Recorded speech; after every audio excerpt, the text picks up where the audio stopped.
Coach's Corner. First, I want to remind you, we have got a really fun show going on here. We're taking care of the mental side of things with Dr. Nick, and we're taking care of the physical side of things with Dr. R. Now, one of the things that happens to you when you get out on the golf course, you get a really good round going through like 13 or 14, maybe even 15 holes. And all of a sudden, you start running out of energy and you start losing focus. We've got to take care of energy and focus, and we've got two doctors. Why wouldn't we do that? Now, Dr. Ara, you're the energy guy. Yeah. Give me some energy. What are we going to do to keep our energy up? Okay, so energy and focus are connected, okay? Yep.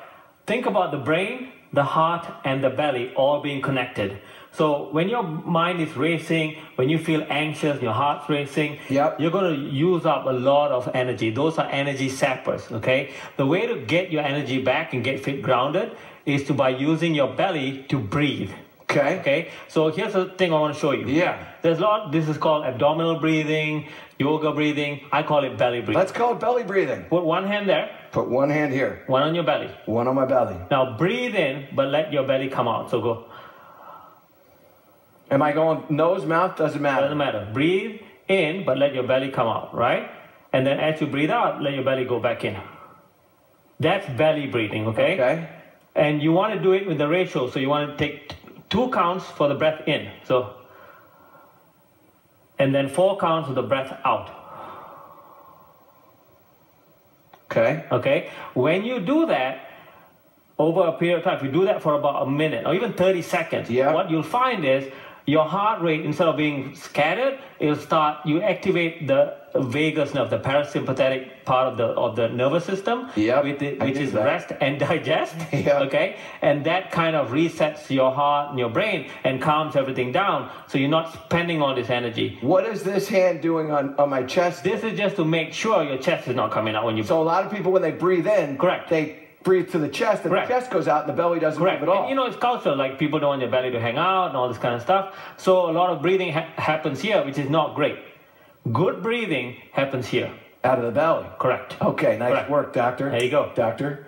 Okay, now I'm breathing. Now listen, we've got the energy stuff figured out, but we've got to get the focus part figured out. Why wouldn't we go to Dr. Nick? Doc, tell me about what we're doing to stay focused now. What are the things that we need to do to be engaged in every shot, particularly those last holes? Michael, you have to begin before you even get onto the course. You have to be prepared for a 4.5 to 5 hour round of golf. Yep. Right? So you go in, and some of the things you might want to do is pay attention to some things that are distractions. When the distractions come up, you can just allow yourself to postpone them and think about them later. Okay.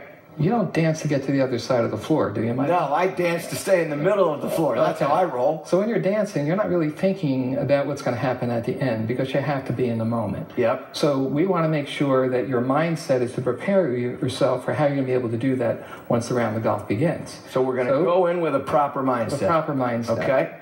And then we want to be able to shift our attention. So in the example of, if there is an errant shot, we don't want to be spending much more time on that. After the shot is over, we want to shift our attention to where it needs to be.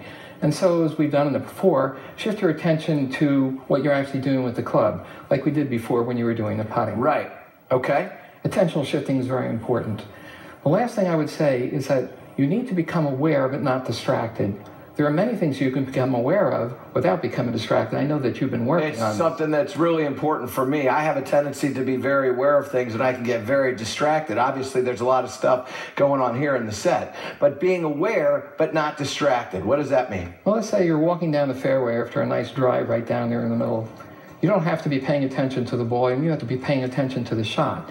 You might want to pay attention to something that's very calming for you, like the breeze blowing or the texture of the grass or the colors that are around you.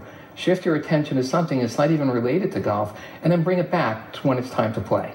So one of the things that you have me doing is that when I'm flying down here, that I'll be aware of people that are walking by in the aisle on the plane, and to simply be aware of them, but to continue to stay focused on what I'm doing or what's in front of me, whatever I'm writing or reading or whatever. And that's something that I'm working on in my game away from the game. What is it that the average person can do to help them stay in that spot the same way when they're maybe not on the golf course? Practice anything where your attention is focused on something and become aware of something around you. You can either stare at something in front of you and become aware of things to the side of you and shift your attention and just bring your attention back again.